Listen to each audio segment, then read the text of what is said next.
বাবা, একটা কথা জিজ্ঞেস করব?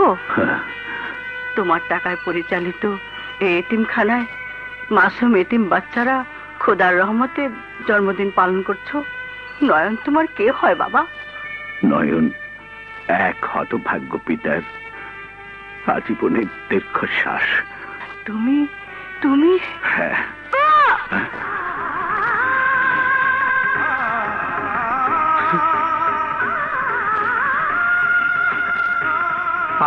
আয় বাবা, আয়। আব্বু, আব্বু, আব্বু।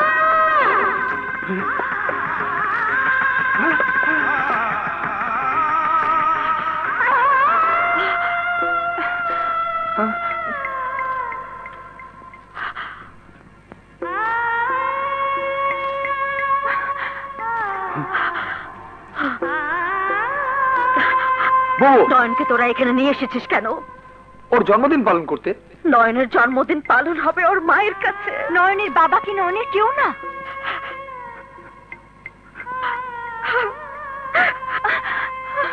আমি যাবো না, আমি আব্বুর কাছে থাকবো।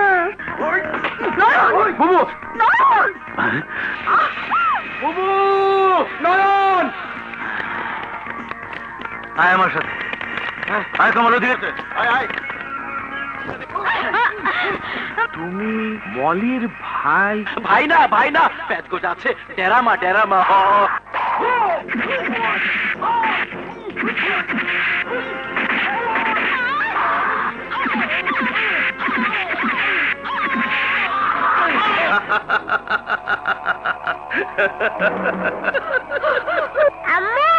প্লিজ আমাকে ক্ষমা করুন ম্যাডাম, এছাড়া আমার আর কোনো উপায় ছিল না। না না না, সেই জন্য নয়, আপনি আমাকে ঘাট ধরে অফিস থেকে তাড়িয়ে দিয়েছিলেন, তো অপমান তো করেননি।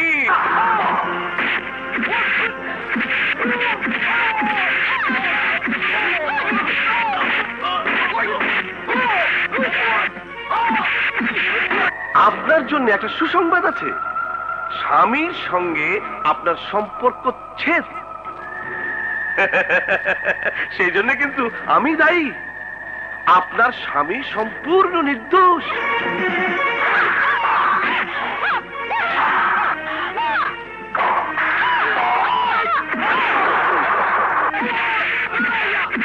মলির সঙ্গে আপনার স্বামীর যে অবৈধ সম্পর্ক ছিল, আপনার চোখে তা প্রমাণ করার যে নাটক, সেটাও আমি রচনা করেছিলাম, কিন্তু নোবেল প্রাইজ পাইনি।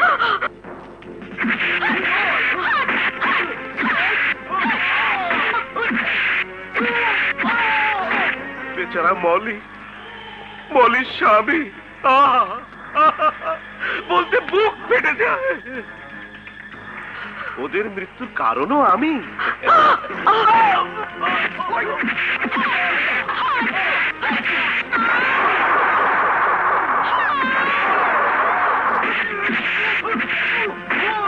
শয়তান, তুই কেন আমার এত বড় সর্বনাশ করেছিস?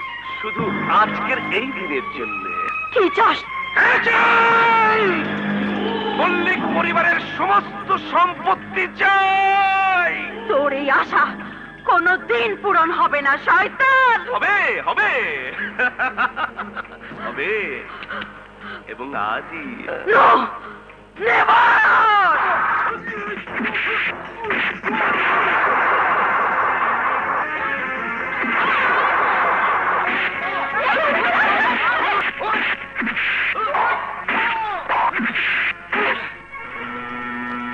বাচ্চারা অনেক সময় আগুন নিয়ে খেলা করে, জানেন না? আপনি রাজি না হলে আমিও কিন্তু সেই খেলা শুরু করব, তখন কিন্তু আমাকে দোষ দিতে পারবেন না।